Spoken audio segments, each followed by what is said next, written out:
Welcome to Fortune Forecast. I am your hostess, Daisy Raisler. And if you've been following along, we are reading the Edinburgh Lectures on Mental Science. This book is found in the public domain in the United States. And what a whopper of a chapter 5 was. The things that were shared were just totally amazing. The idea of how do we bridge the subjective mind with the objective mind, and that whole idea of what did Jesus tell us? All things whatsoever ye pray and ask for, and ye shall receive them. If that is not concise directions on how to manifest, I don't know what is. Are you with me to follow through and see what chapter 6 will hold? Let's get started. Chapter 6, The Law of Growth.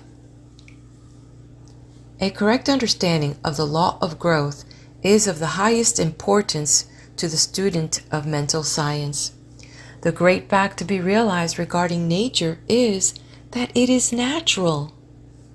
We may pervert the order of nature, but it will prevail in the long run, returning, as Horace says, by the back door, even though we drive it out with a pitchfork.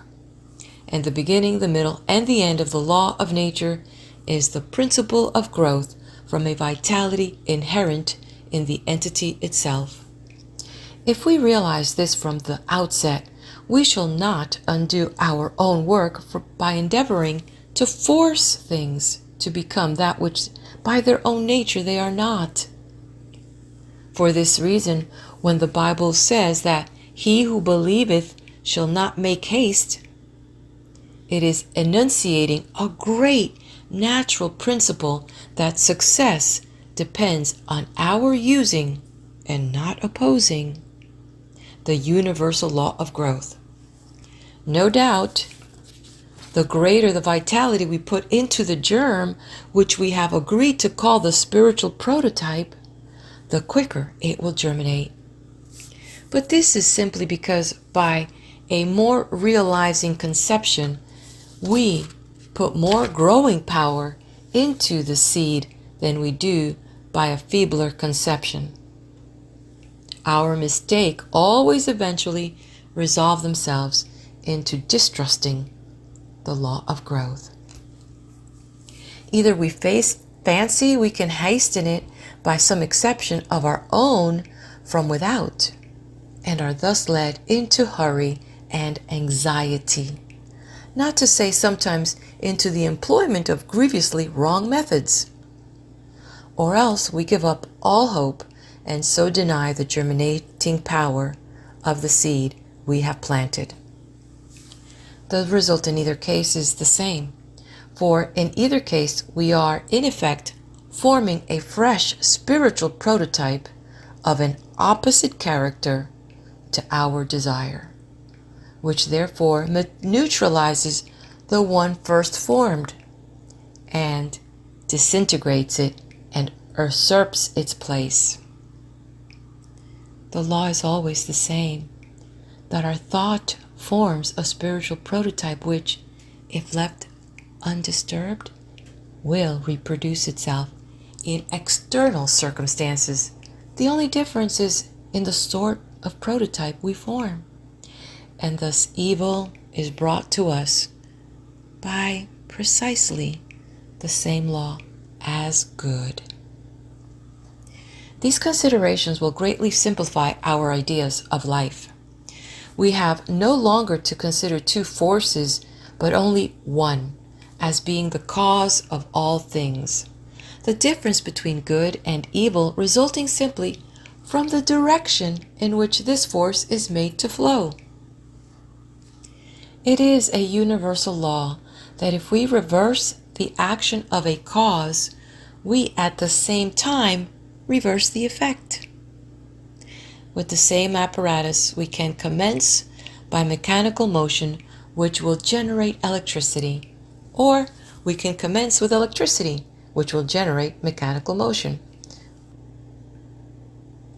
Or, to take a simple arithmetical instance, if 10 divided by 2 equals 5, then 10 divided by 5 equals 2. And therefore, if we recognize the power of thought to produce any results at all, we shall see that the law by which negative thought produces negative results is the same by which positive thought produces positive results.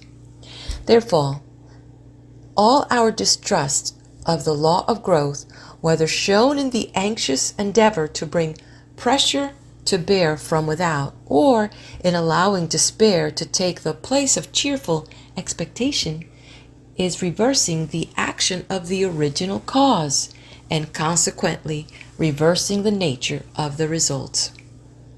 It is for this reason that the Bible, which is the most deeply occult of all books, continually lays so much stress upon the efficiency of faith and the destructive influence of unbelief.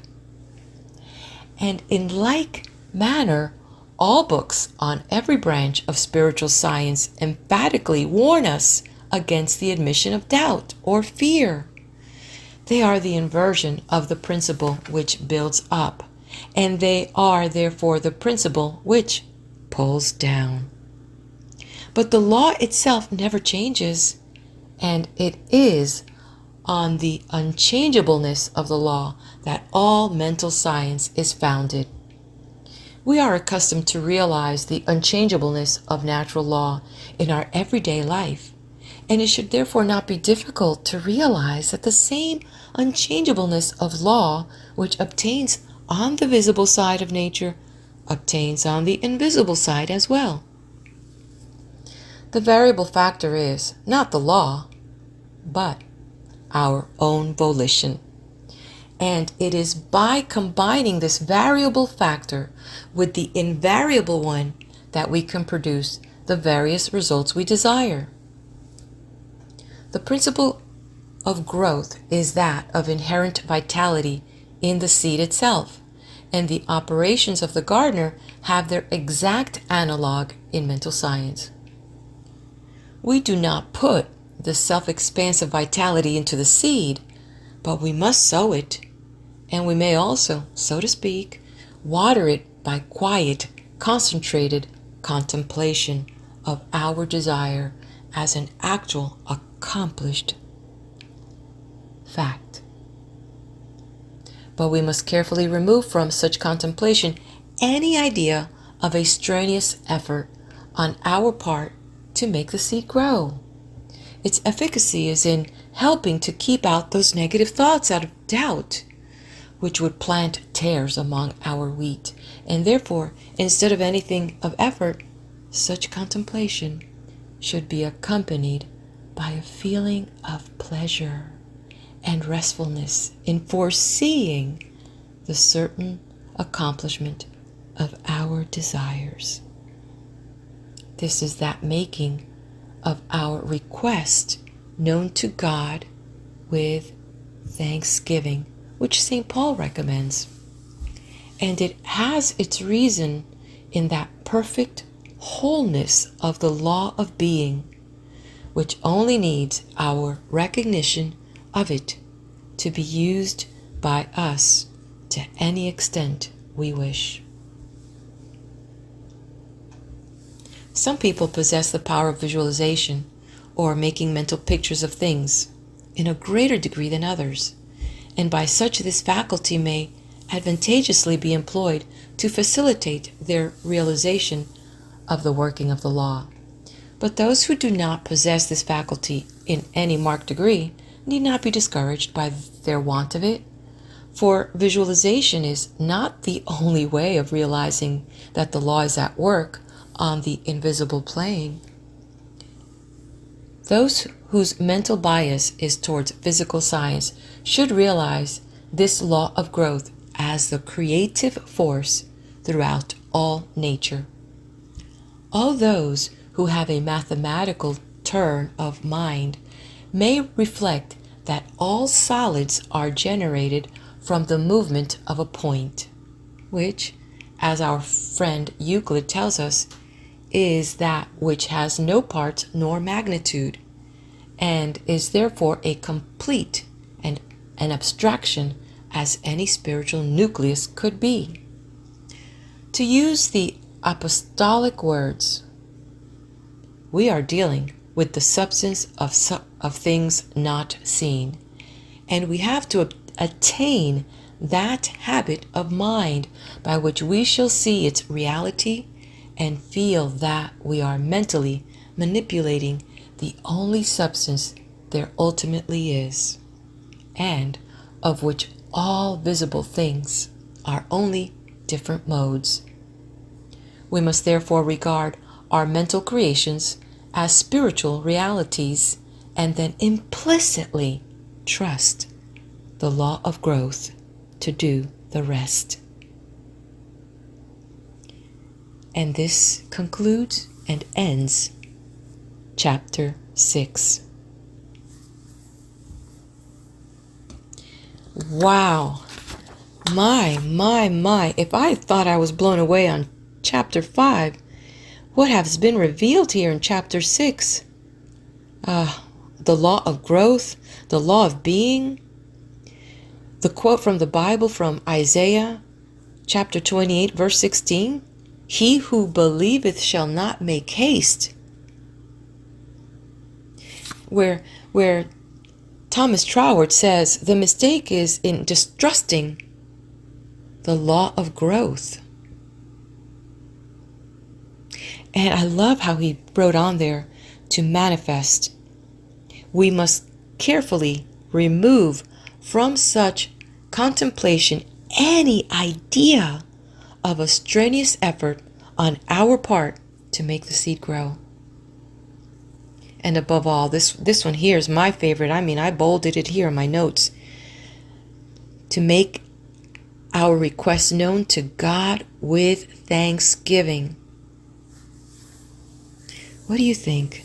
What do you think about the part where he says we are dealing with the substance of things not seen, and that we must attain the habit of mind by which we see its reality? My friend, this has just been a mind-blowing chapter, and I hope that you can take some nuggets with you and that you can develop the discipline and what did he write here? And attain the mind, the habit of mind, to see the reality of your thoughts coming to fruition. Well, if you are ready, come, take my hand and follow me to chapter 7.